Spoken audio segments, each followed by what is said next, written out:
Alors, bien-aimés dans le Seigneur, nous sommes là, l'Église, la connaissance de Dieu, Amen. Pour la vulgarisation de la parole de Dieu. Aujourd'hui, nous sommes avec le frère Grâce. Frère Grâce, Oui. nous voulons que tu nous expliques un peu comment est-ce que le diable se manifeste pour détruire les enfants de Dieu. Parce que beaucoup des enfants de Dieu ne comprennent pas comment est-ce que le démon se manifeste pour détruire leur vie. Est-ce que tu peux nous éclaircir un peu sur ce point? Oui, je peux parler. Tout d'abord, merci à Dieu. Il nous a donné encore l'opportunité de s'élever et de parler de sa part. Donc, que Dieu nous aide aussi.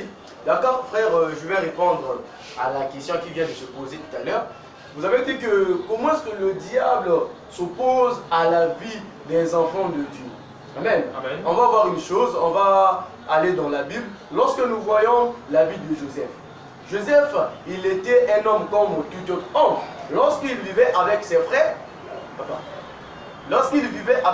ses frères, la Bible dit que lorsque Joseph a eu à rêver son élévation, ses frères ont cherché une manière de détruire sa vie. Vous voyez, non? Alors, le diable nous combat. Pourquoi? Le diable combat toujours celui qui a des promesses de Dieu. Le diable ne peut jamais combattre une personne tant que tu n'as pas les révélations de Dieu en toi. Lorsque nous voyons la vie de Jésus ici-bas, lorsque Jésus parlait du royaume de cieux, il y avait des pharisiens là pour détruire, pour empêcher la propagation de l'évangile.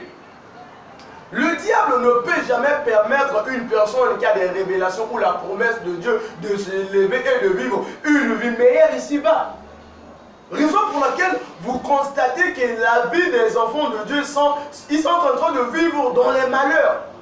Pourquoi? Lorsque tu as quelque chose en toi, lorsque tu as une bonne chose en toi, le diable cherche à tout point pour te détruire. Vous savez ce qui a causé la chute d'Adam dans le jardin d'Éden?